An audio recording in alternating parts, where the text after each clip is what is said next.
So this is a new segment that popped up on CNN, I think, just yesterday, actually. And second, we have to turn down the capability of these conservative influencers to reach these huge audiences. There are people on YouTube, for example, that have a larger audience than daytime CNN, and they are extremely radical and pushing extremely radical views. And so it's up to the Facebooks and YouTubes in particular to think about whether or not they want to be. That's your fault. That part right there, where you say that there's people that have huge platforms bigger than CNN and stuff like that, is your fault, because it's been known that you guys been lying. So people do not trust you anymore because you've been lying and lying and lying.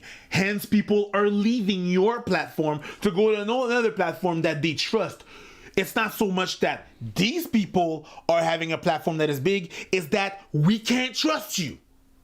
Because you're powered by, it's not you doing your news thing that you're supposed to do, reporting the news, investigating. No, you clearly have an agenda and people know that. So they left your ass.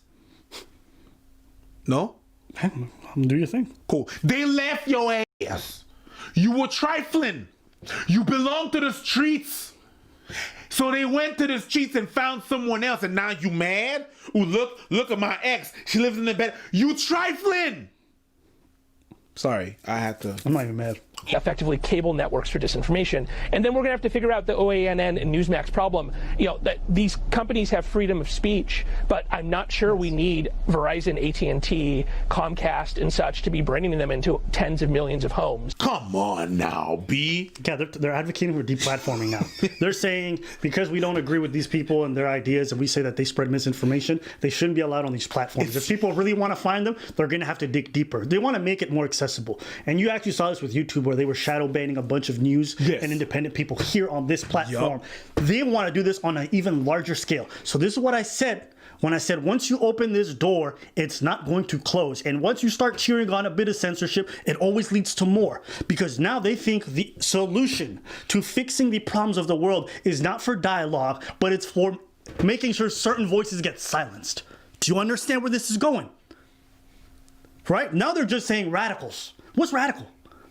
I remember a time where me saying a male shouldn't compete against a female in sports was considered radical. You remember that time? Yeah. But. Remember what time when we said, hey, listen, I feel like there's a lot of issues going on, and sometimes males in the workplace do this, but we should also ask questions and not be so quick to. That was considered radical. Yeah? Are you religious? I promise you, it's going to be considered radical very, very soon. I'm not fear-mongering. You're seeing the progression. You're seeing the progression. I had a video flagged for hate recently. You know what I was talking about? My father dying. Flagged for hate. Wait, well, that yeah, he got flagged. Where? On YouTube.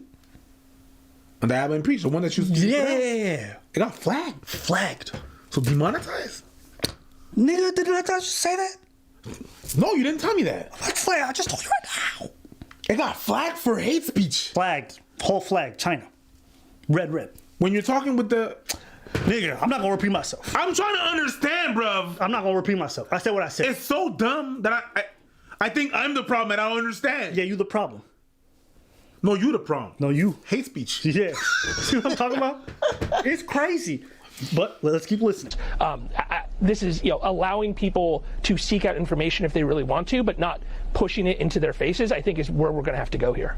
See? So now they're not even trying to compete. They're not even trying to be on a level playing field. It's already proven factually that trusted sources are now giving priority on channels like you on pages like YouTube. And so what ends up happening is that if you're independent, it starts to become a waste of time to do stuff on this platform because of the fact that you're going to be deranked and they're always going to push you that stuff. Like if I Google or if I YouTube Trump, it'll never show me independent news networks or individuals. It always shows me CNN and Fox News. As if they're trusted. Which is a bias. Listen, the percentage of American people who trust their news networks is super low. You're talking about like lower than 20 to 30%. Yet you want me to trust them on. It's their fault. This is what I'm talking about with the collusion. But it's their fault. Yeah, man. That's why. I've been thinking about this shit since you said it, and I was like, he's maybe right. Yep.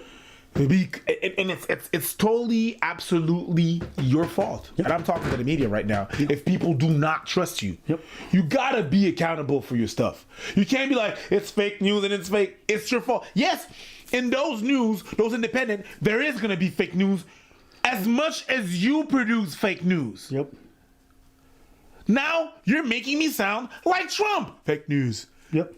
But fuck, he's right. And there's no alternative. There's no alternative because at the end of the day, YouTube is owned by Google.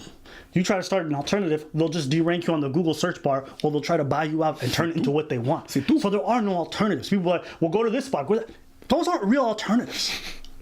There's no way to financially make it on those places. You should put all your videos into Bumble, Skimble, Dumble. That's a new platform that everybody's good at. Yeah. And, you know, it's really, it doesn't work like that. It doesn't work like that. So that's what I'm talking about. Once you guys open this, it just leads to more and more. People are now talking about removing podcasts that spread misinformation. Who's to decide? At one point, I remember YouTube was basically endorsing everything the World Health Organization was saying. The same World Health Organization that, when asked about Taiwan's existence, remained silent and had the most awkward interview. A senior WHO official has raised hackles in Taiwan by appearing to dodge questions about Taiwan's exclusion from the World Health Body. During an interview via video chat with a Hong Kong media outlet, Bruce Aylward, a Canadian epidemiologist, remained silent for about 10 seconds when asked if the WHO should reconsider Taiwan's membership. After their video hookup appeared to be disconnected, the interviewer called him back. This time, Aylward declared that if he had contracted the virus, he would want to be treated in China. WHO considered Taiwan's membership.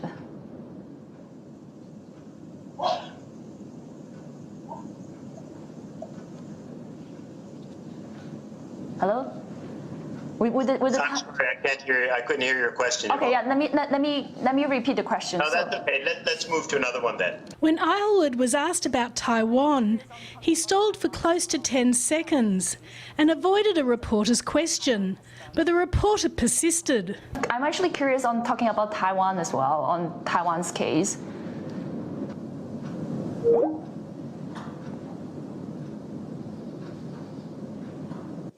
We decided to give Dr. Aylward another call to follow up.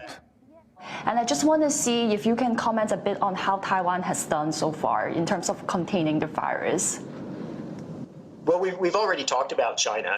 Aylward is an Assistant Director General at the WHO and is a Canadian-trained epidemiologist. Ever since the pandemic broke out, he has constantly sung China's praises. I left inspired and with a deep admiration for, the common Chinese people that I worked with. If I had COVID-19, I want to be treated in China. I'm just saying, I don't know if I necessarily trust these people to tell me who's a trusted source. If they want to tell us that, then sure, make a committee so we can actually see who's involved and how they're deciding who our trusted sources are. But I'm sorry, guys. I'm sorry. Shit's going left. Shit's going left, and we're bringing. All right. Sure. No, it's going left. At the same. Yeah. It's going left. So this is the stuff that I was worried about, and you're seeing it happening, and now they're not even hiding it. They're just getting on platforms and being like, yeah, we're less popular, but we're not even going to be fair. We're going to make the platforms make us a priority. So this is the world that we're going towards, and CNN's encouraging it. The other news networks are encouraging it because they make their money, and yeah, it's wild to me, bro. It's wild to me, and YouTube has been complicit in this too. Yeah, but you have to be careful because you're having the same rhetoric as a Trump supporter. Bruv, when have we ever endorsed anything he says on this platform and said we agree? Not a single time. We make one video saying on principle we don't like some of the stuff, and everyone's like, you guys are what? Bruv, you guys are too reactionary, man. But anyways, these are my thoughts. Like I said, hope you guys enjoy the video today. Who knows how long we're gonna last, but we're just gonna keep making content until we're gone. And that's pretty much all I got. So that's it for today. Let us know. Quiero mi morena. Quiero mi morena. Tan rico que se ve. Morena. Mira cómo mueve. Mira mi morena. Mira cómo goza. Mira mi morena. Mira cómo todo.